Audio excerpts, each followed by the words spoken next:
Hi friends, இது வந்து peanut butter ஃப்ரூட்டுங்க. இது ஒரு டேஸ்ட் எப்படி இருக்குன்னு பார்க்கலாங்க. சில பேர் வந்து அதோட விதைய சாப்பிடணும்னு சொல்கிறாங்க, சில பேர் அந்த ஃப்ரூட்டை சாப்பிடணும்னு சொல்கிறாங்க. இதோட டேஸ்ட் வந்து ஸ்வீட்டாக இருக்குங்க.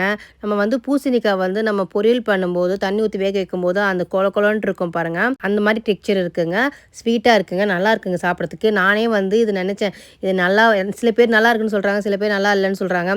சரி, நல்லா டேஸ்ட்டாக இருந்துச்சுன்னா நம்ம வந்து இந்த இதே பாட்டில் வச்சுக்கலாம், இல்லாட்டி சின்ன பாட்டில் நான் மாற்றிக்கலாம்னு நினச்சேங்க. ஆனால் பார்த்தா இது நான் டேஸ்ட் ரொம்ப ஸ்வீட்டாக தான் இருக்குது, அதனால் இதே பாட்டிலே வச்சுக்கலான் இருக்கேன். இந்த ஃப்ரூட்டில் சாப்பிட்டு தாங்க பிடிக்கும், எடுத்தோடனே எல்லாருக்கும் பிடிக்கவே பிடிக்காதுங்க. நம்ம எப்போனா மொட்டை மாடிக்கு வரப்போ இந்த மாதிரி பழம் இருந்துச்சுன்னா நம்ம சாப்பிட்லாம். ஆனால் வந்து நம்ம இதே பெரிய தொட்டியில் வச்சுட்டு இப்போ எல்லாருக்கும் பசங்களுக்குலாம் கொடுக்கணும்னு நினச்சா அதெல்லாம் பிடிக்காதுங்க. இந்த ஃப்ரூட்லாம் வந்து எக்ஸாட்டிக் வெரைட்டிங்க. நம்ம வந்து இது வரைக்கும் சாப்பிடாத ஃப்ரூட் டேஸ்ட் இது. அதனால் வந்து சாப்பிட தாங்க இந்த ஃப்ரூட் டேஸ்ட்லாம் பிடிக்கும்.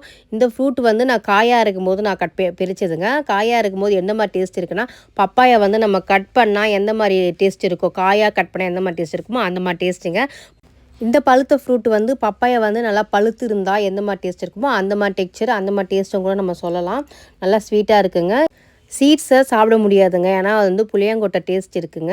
அது சாப்பிட முடியாது, அது வந்து டாக்ஸிக்குன்னு சொல்கிறாங்க. நானும் கூகுளில் படித்தேன். நீங்கள் வந்து ஃப்ரூட்டாக சாப்பிட்டுக்கலாங்க, ஃப்ரூட் நல்லா தாங்க இருக்குது.